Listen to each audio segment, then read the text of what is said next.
Hey, good morning, everybody. It is November 3rd, which means that it is day 3 of the 30-day hard. And I am sticking to my guns. So far, I'm doing pretty good, if I can pat myself on the back. I have agreed to drink a half a gallon of water, do 30 minutes of exercise, one encouraging message on Facebook or some other social media to someone that I don't normally interact with, and a 5-minute video or less. I'm going to try to keep it under 5 minutes. So I am sticking to that so far. I've been sticking to it. But today, the topic that I want to talk about is something called feedback loops. I've got my trusty little visual aid here. I got my prop, which is my guitar. I got this back in 1996. It's my favorite guitar ever. It's a Gibson Les Paul Cherry Sunburst. Basically Jimmy Page's guitar, because I used to worship the man. I still kind of do, actually. Anyway, for those of you who don't know a lot about guitar, you might look at these silver things and say, I don't know what those things are. Well, these things are called pickups.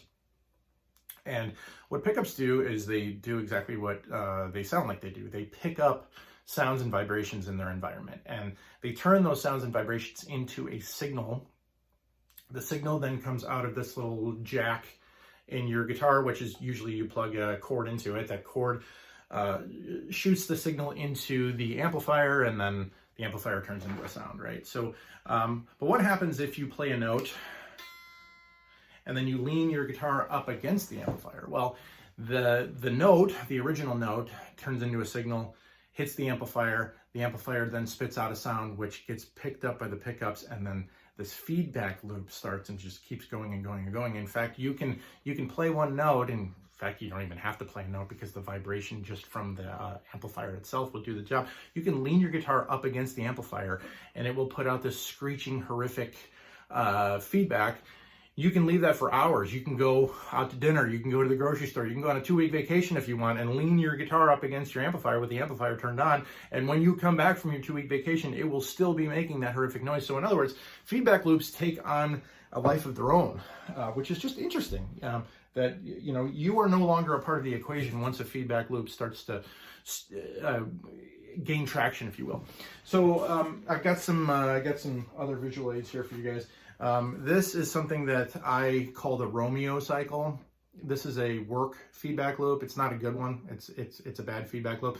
Basically, it starts with rushing. Rushing causes you to make mistakes. Mistakes create extra work, typically, because you have to do the job over again. Extra work makes you feel overwhelmed, and feeling overwhelmed then causes you to rush again, and around we go. That is a very, very common thing in the workplace, and something that should be avoided at all costs. Next, you have something that was created, I think, by a psychologist, called the Pygmalion effect. This has been around for a long time. What the Pygmalion effect is, now this can be either positive or negative. So let's start off with a positive example. My beliefs about myself, let's say that I think that I'm a good guy. I think I'm a positive, successful guy, right? That will influence my actions. My belief about myself will influence my actions. I will act like the person that I believe that I am, a positive, successful guy. And that will then in turn influence your beliefs about me.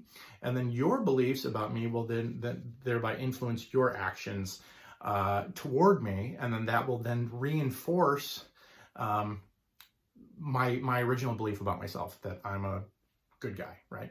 Now, turn that into a negative situation. I think I'm a loser. I think I'm a jerk. I'm going to act like a loser and a jerk.